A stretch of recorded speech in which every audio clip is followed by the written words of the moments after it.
প্রায় 400 বছরেরও প্রাচীন এই মা কালীকে নিয়ে মানুষের ভক্তিময় উন্মাদনা দেখার মতো।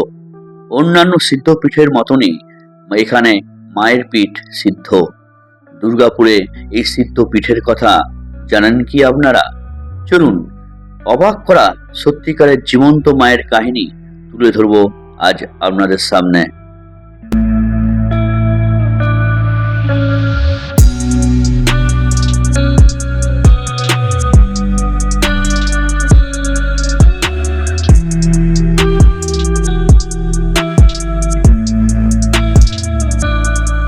Taraknath blog present. নমস্কার বন্ধুরা, আর একটা নতুন ভিডিও নিয়ে নতুন জায়গায় আপনাদের সামনে আবার পৌঁছে গেলাম। তো বন্ধুরা, আমি আজকে এসেছি পশ্চিম বর্ধমান জেলার উখড়া গ্রামে। এখানে রয়েছে একটি মা কালীর সিদ্ধপীঠ। বন্ধুরা, আজকে আমি এই মা কালীর কিছু অলৌকিক ঘটনা এবং এই মা কালী কিভাবে প্রতিষ্ঠিত হলো সবকিছুই আপনাদের সামনে তুলে ধরবো। আর এই মন্দিরে কিভাবে আসবেন তা তো আছে।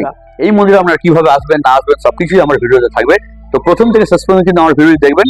আর যারা আমার চ্যানেলে নতুন তারা অবশ্যই কিন্তু আমার চ্যানেলটিকে সাবস্ক্রাইব করে পাশে থাকবেন। আর পাশে থাকা বেল আইকন বাটনটি অবশ্যই প্রেস করবেন, কারণ যখনই আমি নতুন নতুন ভিডিও আপলোড করব সবার আগে সবার প্রথমে আপনাদের সামনে পৌঁছে যাবে। তো বন্ধুরা চলুন তাহলে আমার ভিডিও শুরু করছি, সঙ্গে থাকুন। বন্ধুরা, আপনারা যারা কলকাতা বা হাওড়া থেকে আসবেন ভাবছেন, তবে ট্রেন ধরে সোজা চলে আসতে পারেন পশ্চিম বর্ধমান জেলার দুর্গপুর স্টেশন অথবা অন্ডাল জংশন। সেখান থেকে উখড়াগামী বাস আপনারা সহজেই পেয়ে যাবেন।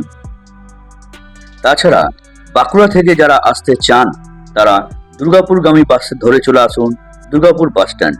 সেখান থেকে উখড়াগামী বাস সহজেই পেয়ে যাবেন। উখড়াগামী বাসে চেপে নেমে পড়ুন উখড়া আনন্দমঠ মোড়। আর এই উখড়ার আনন্দমঠেই আছে 400 বছরের প্রাচীন সন্ন্যাসী কালী মন্দির, যার রহস্য বিশাল। যে কোনো মানুষকে জিজ্ঞেস করলেই দেখিয়ে দেবে এই সন্ন্যাসী কালী মন্দির। আর লোকাল ট্রেনেও চলে আসতে পারেন উখড়া স্টেশনে।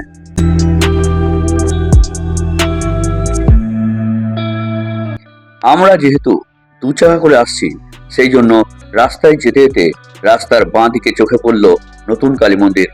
এখানে মায়ের রূপ দর্শন করে আবার বেরিয়ে পড়লাম ঢিল ছোড়া দূরত্বে এগিয়ে ডান দিকে রাস্তা ধরে কিছুক্ষণের মধ্যেই পৌঁছে গেলাম আনন্দমঠ সন্ন্যাসী কালী মন্দির।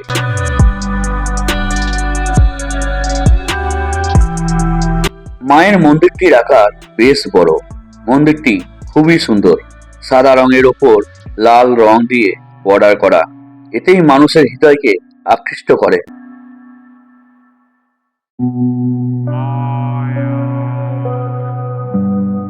এখানে মা সন্ন্যাসী কালীর পাশাপাশি রয়েছে মা অঘ্রাণ কালী, আর রয়েছে ভক্তদের বিশ্রাম করার আলাদা হলঘর।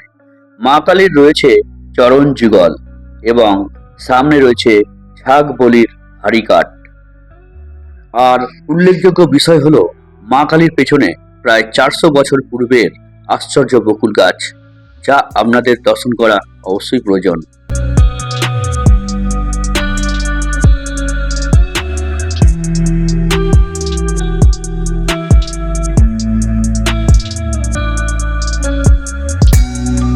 প্রথমেই প্রশ্ন জাগে, এই মাকে কেন সন্ন্যাসী কালী বলা হয়?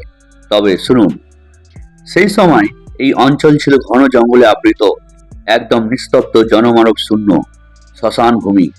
সেই জন্যই এই স্থানে সাধু সন্ন্যাসীদের সাধনার এক আদর্শ জায়গা হয়ে ওঠে। বহু সাধক এই স্থানে এসে বসবাস করতেন, যেন একেবারে সাধু সন্ন্যাসীদের আখড়াতে পরিণত হয়েছিল এই স্থান। তাই তো আখড়া শব্দটি কালের পরিবর্তনে হয়ে ওঠে উখড়া। কিছুদিন পর এখানেই একদিন উপস্থিত হন বর্ধমান রাজ পরিবারের এক বংশধর প্রেমপুরী গোসাই। এই প্রেমপুরী গোসাই প্রথমে ভয়ঙ্করী কালীর কাছে সাধনা শুরু করেন। শেষ পর্যন্ত সেই ভয়ঙ্করী কালীকে তুষ্ট করতে পারেননি তিনি। পরবর্তী সময়ে প্রেমপুরী গোসাই এই বকুল গাছের নিচে পঞ্চমুণ্ডের আসনের ওপর তার সাধনা শুরু করেন। অবশেষে তিনি মায়ের সিদ্ধি লাভ করেন। মা কালীকে তিনি স্বয়ং নিজের চোখে দেখেছিলেন এবং যে রূপে তিনি মাকে দর্শন করেছিলেন সেই রূপে মা আজও পূজিত হয়ে আসছেন এই বকুল গাছের নিচে। তাই তো উখড়ার এই পবিত্র ভূমি একটি সিদ্ধ মা কালীর পিঠে পরিণত হয়েছে। সুতরাং সন্ন্যাসী দ্বারা পূজিত বলেই মা এখানে মা সন্ন্যাসী কালী। চলুন এই মন্দিরের সেবক শুভেন্দু বাবুর কাছ থেকে কিছু ঘটনা শুনে নেওয়া যাক। তো সেই ঘটনা একটু জানতে চাই, যে এটা শুনেছিলাম যে বর্ধমান রাজা যে নাতি, একদম সেই নাতি নাকি এখানে এসে সাধনা করেন এবং ওই তার মন্দির।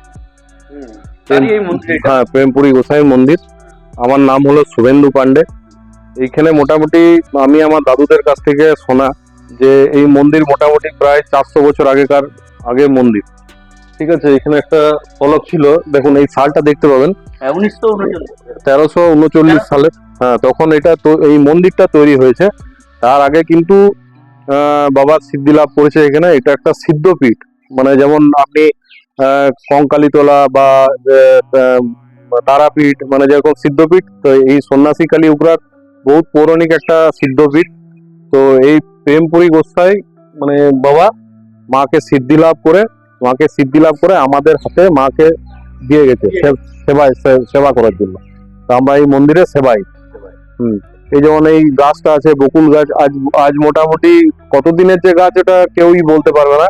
তো আমাদের আনুমানিক 400-500 বছর আগেকার গাছ। হ্যাঁ হ্যাঁ হ্যাঁ, তিনি প্রেমপুরী গোসাই। তিনি নিজের গৃহ ছেড়ে রাজ্য ছেড়ে এইখানে এসে, এটা দীর্ঘদিনের, এটা শ্মশান ছিল অ্যাকচুয়ালি। হ্যাঁ, জঙ্গল ছিল, শ্মশান ছিল, তখন এত ঘর বাড়ি তো ছিল না। তো এখন দিনকে দিন মানুষ তো চেঞ্জ হচ্ছে। হ্যাঁ, তো সেই জন্যই এখন এই মন্দির এখানে আছে বাবার সামনে, মায়ের মন্দির, সন্ন্যাসী মায়ের। সাধনা কোথায় করেছে? ইনি সাধনা ওই যেখানে পঞ্চমুণ্ডির আসন, ওই মায়ের ওইখানে, হ্যাঁ ওইখানে সিদ্ধি লাভ করেছেন। এইখানে উনি এইখানে জ্যান্ত সমাধি নিয়েছিলেন। এটা মন্দির, হ্যাঁ জীবিত সমাধি। ওইটা ভৈরব মন্দির। এই পাশে শিব মন্দির আছে। এই উঘরা গ্রামে সন্ন্যাসী কালীকে নিয়ে মতভেদ আছে, কিন্তু এখানকার মন্দিরের সেবায় শুভেন্দু পান্ডে আমাকে জানালেন সন্ন্যাসী কালী একটাই, উঘরা গ্রামে একটাই সিদ্ধপীঠ, এই সন্ন্যাসী কালী মন্দির। ওটা প্রথম কথা হলো না, ওটা সন্ন্যাসী কালী নয়। প্রথম কথা হলো মানুষ আকার দিলে তো সন্ন্যাসী কালী হয় না। ধরুন এটা সিদ্ধপীঠ, ওটা তো না, ওটা তো সিদ্ধপীঠ নয়, ওটা আকার দিয়ে করছে, মানুষ বলছে সন্ন্যাসী কালীর মতো দেখতে, তাই হতেই পারে।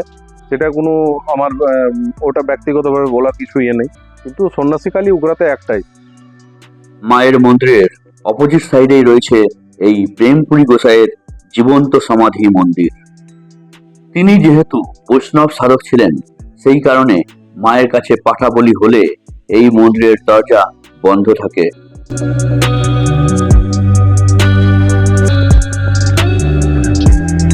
মা কালীর কাছে দূর দূরান্ত থেকে বহু ভক্ত ছুটে আসে।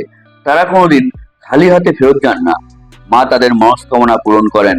এখানকার মন্দিরের পুরোহিত মশাই মায়ের কৃপায় বিভিন্ন রকম রোগ ব্যাধির ঔষধ দিয়ে থাকেন, এতে ভক্তরা ঠিক হয়ে যান। মা এরকম প্রচন্ড জাগ্রত, মানুষ যেভাবেই মায়ের কাছে আসুক, মা কাউকে নিরাশ কিন্তু করে না একদম, মানে এটা আমাদের বিশ্বাস। আর মায়ের মূর্তি যখন দেখবেন, মায়ের মূর্তি একদম প্রভু জগন্নাথ দেবের সঙ্গে চোখের অনেক মিল পাবে।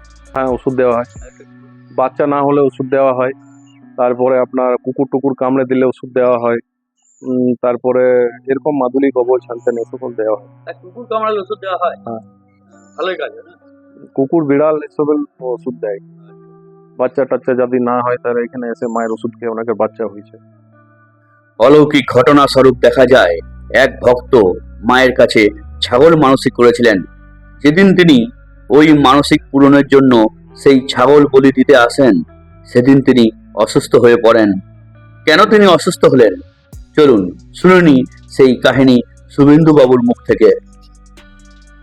ছাগ বলি হয়, তো একজন মহিলা ওষুধ গায়ে, মানে তার হয়তো বাড়িতে কেউ মারা গেছে বা কেউ হয়েছে, সেই ওষুধ গায়ে মাকে একবার এখানে পাঠা দিয়ে দিয়েছিল, মানে বলি দিয়েছিল আর কি। কিন্তু বলি দেওয়ার পর মানে সুস্থ মহিলা অসুস্থ হয়ে গেছিল, আমার চোখের এটা দেখা। ঠিক আছে, আবার ঘুরেছে আমাদের এখানে যে পুজো করে দাদু হয় আমার, উনি আবার নতুন করে মানসিক করে আবার করেন, সেই মহিলা আবার সুস্থ হয়, এটা আমার চোখে কিন্তু দেখা। গ্রামের এক প্রান্তে রয়েছে সকু বাঁধ। সেই বাঁধ গোটা গ্রামবাসী একটি পবিত্র জলভূমি রূপে যুগ যুগ ধরে মনে করে আসছেন। চলুন সেখানে যাওয়া যাক।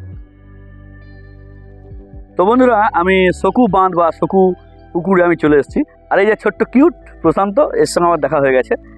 তো এই পুকুর সম্বন্ধে অনেক কিছু বললো। তো এই হচ্ছে সেই ঐতিহ্যপূর্ণ বাঁধই বলা যায়, কারণ খুব সুন্দর জল, এখানে মানুষজন চানও করেন। তো ভালো লাগলো আমার।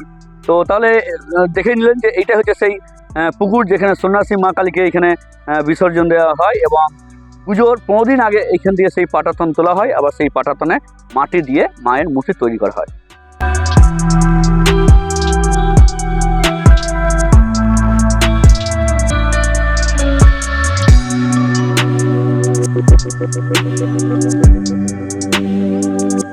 তাহলে বুঝতে পারলেন, সেই পুকুর আপনাদেরকে দেখিয়ে দিলাম।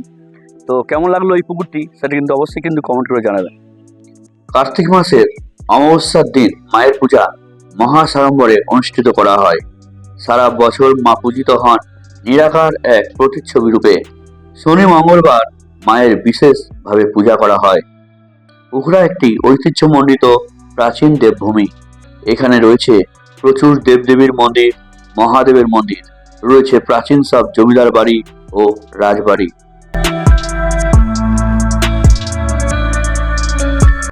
তো বন্ধুরা, আজকের এই প্রতিবেদন আপনাদের কেমন লাগলো সেটা কিন্তু অবশ্যই কমেন্ট করে জানাবেন। তো বন্ধুরা, আজকের মতো আমার এই ভিডিওটি এখানে শেষ করছি। নেক্সট একটা সুন্দর প্রতিবেদন নিয়ে আমার সামনে আবার হাজির হব। ভালো থাকবেন, সুস্থ থাকবেন। Tata, bye bye.